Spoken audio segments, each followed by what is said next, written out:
Alhamdulillah, akhirnya Kementerian Agama bersama anggota DPR RI Komisi 8 telah selesai melaksanakan rapat pembahasan biaya haji. Dan kemarin sudah disepakati bahwa harga haji tahun ini adalah 93,4 juta rupiah. Nah, tapi yang ditanggung oleh calon jamaah adalah sebesar 56 jutaan. Jadi harga haji itu, Bapak Ibu yang dimuliakan Allah, perlu diketahui khususnya bagi calon jamaah yang akan berangkat pada tahun ini, total dari keseluruhan biaya haji itu adalah disepakati 93,4 juta. Nah, dari total keseluruhan biaya haji, itu ada yang ditanggung oleh calon jamaah dan ada juga yang ditanggung oleh dari nilai manfaat. Ingat, nilai manfaat bukan subsidi ya. Jadi masih banyak orang-orang yang berpikir bahwa haji reguler itu disubsidi, bukan disubsidi. Jadi saya tidak sepakat. Kalau disubsidi saya tidak sepakat. Lebih tepatnya itu selisih daripada selain yang dibayarkan oleh jamaah itu, nanti selisihnya itu ditanggung oleh dari nilai manfaat. Nilai manfaat itu apa? Nilai manfaat itu, Bapak Ibu kan setoran awal 25 juta. Kemudian 25 juta itu kan sekian tahun nunggu. Nah, itu dikelola oleh negara. Nah, bagi hasil daripada pengelolaan dana Bapak Ibu yang Bapak Ibu titipkan ke Kementerian Agama, kemudian dikelola oleh Badan Pengelola Keuangan Haji. Nah, itu nanti ada manfaatnya dari situ gitu. Uangnya itu bertambah karena dikelola. Nah, dari situlah nanti, dari nilai manfaat itulah nanti yang akan menutupi kekurangan biaya Bapak Ibu semua. Jadi dari total 93 juta sekian itu yang harus dibayarkan oleh jamaah hanya 56 juta. Nah, alhamdulillah ya. Itu kesepakatan harga 93 juta itu berkurang dari yang awalnya diusulkan oleh Menteri Agama sebesar 105 juta menjadi alhamdulillah diketok palu kemarin DPR bersama Kementerian Agama sepakat harga haji 93,4 juta rupiah. Nah, tentu Bapak Ibu, harga ini itu harga rata-rata ya, harga rata-rata.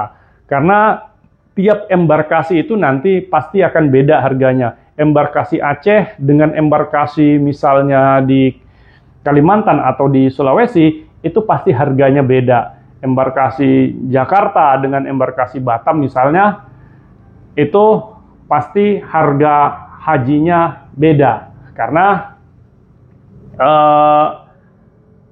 dilihat dari kos pesawat itu juga pasti ada selisihnya gitu. Jadi kalau dirata-ratakan harga haji itu ya 93,4 juta. Tapi yang dibayarkan oleh jamaah rata-rata 56 jutaan. 56 jutaan ya, 56 juta, sekian-sekian. Nah, karena Bapak Ibu sudah ada uang porsi awal, nanti pelunasannya berarti tinggal berapa? Pelunasannya berarti kan tinggal 30 juta sekian lah gitu ya. Kalau 25 juta ke 56 juta berarti kan 31 juta. Tapi itu Bapak Ibu nanti bayarnya itu bukan 31 juta, tapi 28 jutaan. Loh, selisih ini dari mana? Terus selisih 2 jutaan itu dari mana? Nanti Bapak Ibu, selain Bapak Ibu nanti dapat nilai manfaat sebesar 30 jutaan sekian gitu kan, 30 jutaan sekian, nanti Bapak Ibu juga ada namanya virtual account. Jadi nanti dapat lagi 2 jutaan gitu. Dapat lagi 2 jutaan.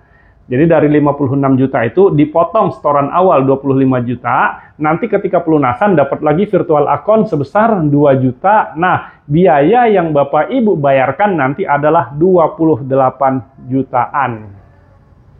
Nah, alhamdulillah ya.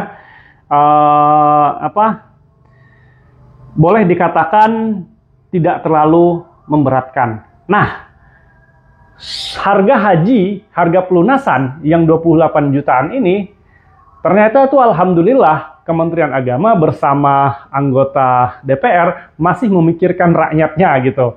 Masih memikirkan beberapa rakyat yang barangkali masih terasa besar lah, berat lah 28 jutaan ini. Nah, ke depan itu diusulkan, ada usulan bahwa ke depan itu nanti biaya haji itu bisa dicicil atau bisa diangsur.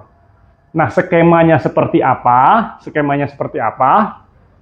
Itu nanti akan dibahas lebih lanjut oleh Kementerian Agama bersama DPR.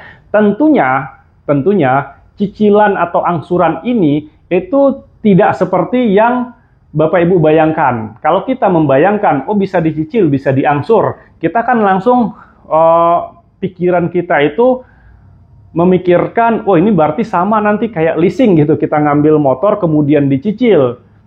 Yang tadinya harga motor itu 10 juta, tapi ketika nanti itu dicicil, dilunasin, akhirnya harga itu kalau cicilan kita itu kalau di total bisa 20 juta, 2 kali lipat harganya. Enggak, tentu tidak seperti itu.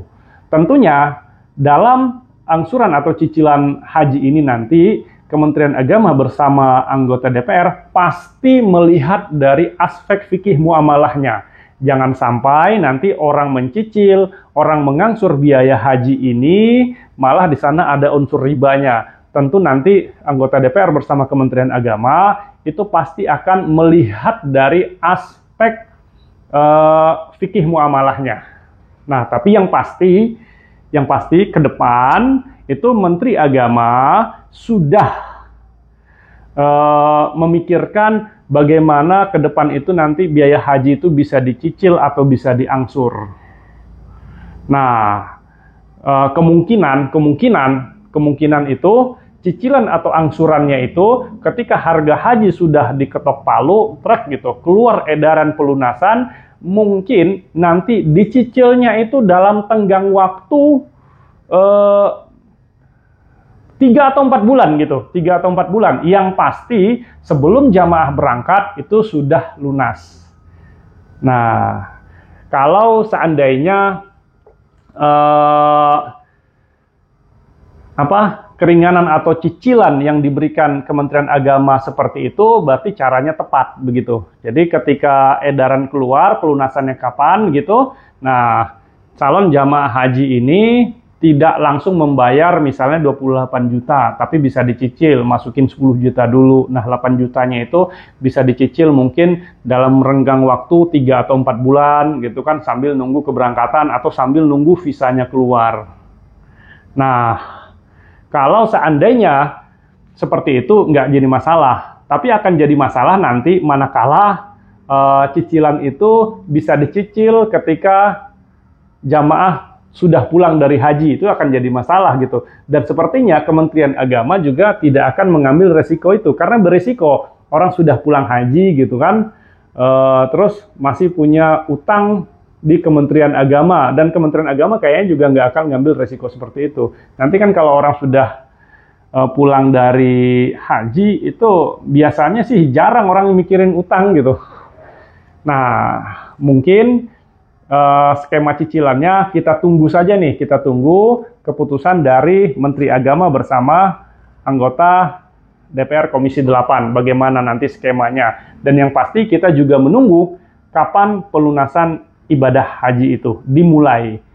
Nah, informasinya kami dapatkan bahwa pelunasan ibadah haji itu akan dimulai nanti awal bulan Desember. Jadi, siap-siap calon jamaah haji yang dinyatakan porsinya berangkat, mohon dari sekarang dipersiapkan duitnya untuk melunasi ibadah haji, di mana nanti bulan Desember itu sudah mulai melakukan pelunasan. Dan diperhatikan juga syarat-syarat apa saja yang diperlukan untuk melakukan pelunasan ibadah haji itu. Antara lain nanti dibutuhkan juga BPJS, terus istitoah kesehatan gitu. Nanti bisa ditanyalah ke Kanwil setempat apa syarat untuk melakukan pelunasan ibadah haji. Nah, karena setahu saya kalau tahun dulu kan hanya BPJS ya. Nah, tahun ini BPJS-nya itu dipersiapkan di awal. Kalau tahun lalu BPJS itu setelah ngelunasin itu masih bisa nunjukin BPJS, tapi kayaknya tahun ini sebelum ngelunasin kayaknya harus ada BPJS kesehatannya gitu. Kalau saya nggak salah ya, nanti boleh ditanya di Kanwil setempat tempat Bapak Ibu masing-masing wilayah daftar hajinya. Nah, mudah-mudahan kita semua diberikan kesehatan, keberkahan, kebaikan, dan kelancaran dalam usaha dan pekerjaan kita, sehingga para jamaah haji yang akan berangkat pada tahun ini bisa melakukan pelunasan dan menjalankan ibadah haji dengan sebaik-baiknya. Terima kasih. Assalamualaikum warahmatullahi wabarakatuh.